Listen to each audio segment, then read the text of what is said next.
হাজার বছরের পুরনো এই মায়ার বন, যেখানে পরীরা সাজায় স্বপ্নের সিংহাসন। ডানা ঝাপটে নামলো কালু, গল্পের রাজা সেজে, নতুন সাজে নতুন ঢঙে আসবে এবার সেজে।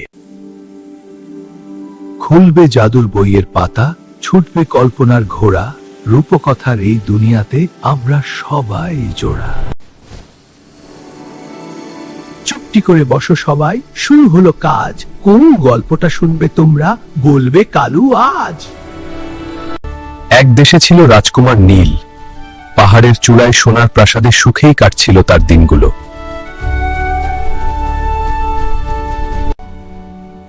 সবই তো আছে, তবু কেন যেন মন মানে না। এই সোনার প্রাসাদে আমার আর একদম ভালো লাগছে না। রাজকুমার, আসতে পারি? উজির মশাই যে, আসুন, ভেতরে আসুন।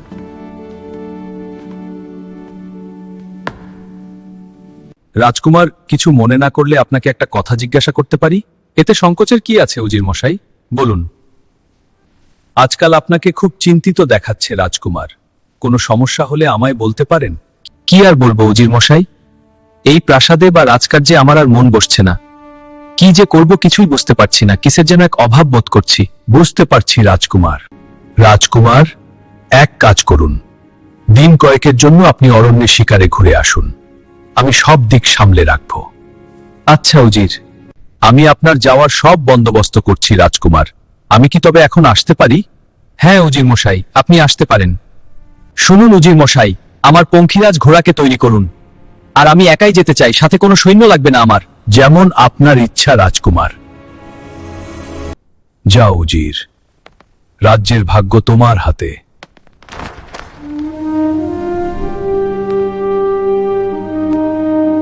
পরের দিন রাজকুমারের অজানার উদ্দেশ্যে যাত্রার জন্য প্রস্তুত করা হলো জাদুকরী পঙ্খিরাজ ঘোড়াকে।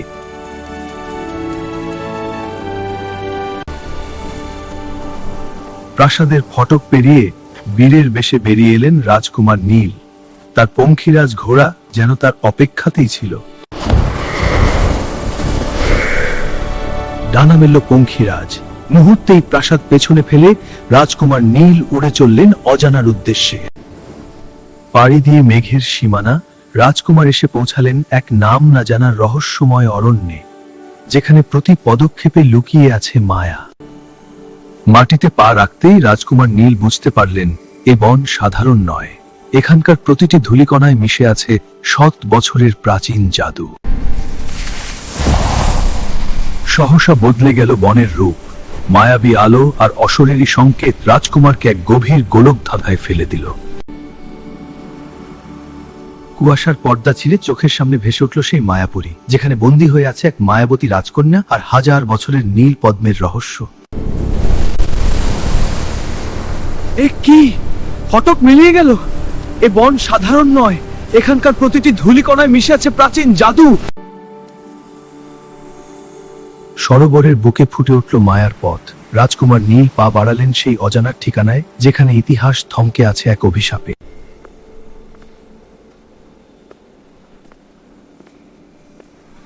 কে কে এখানে? মায়াবতী রাজকন্যা কি তবে এখানেই বন্দী? এ কি অপূর্ব রূপ! ইনি কি তবে সেই মায়াবতী রাজকন্যা? কেন তিনি এভাবে বন্দী হয়ে আছেন?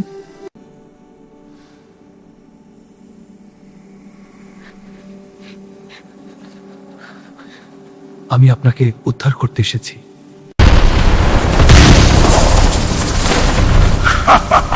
কোন সাহস নয়, দায়িত্বটাকে তৃপ্ত করব।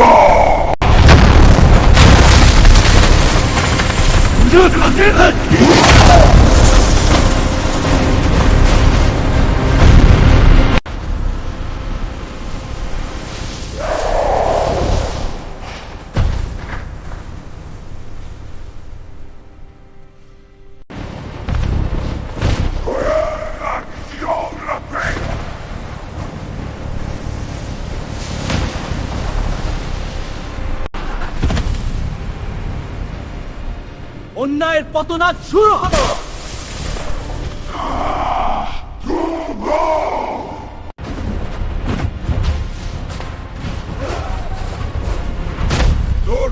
সময় শেষ হয়ে এসেছে। কি কোথায় গো? বিনাশ অন্তরে আসেন।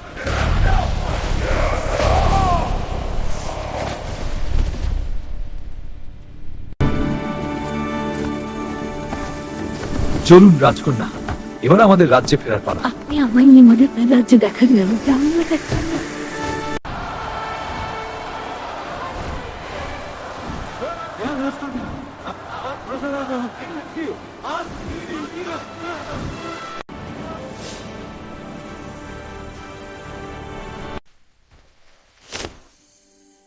বন্ধুরা, গল্পটি ভালো লাগলে লাইক ও সাবস্ক্রাইব করো।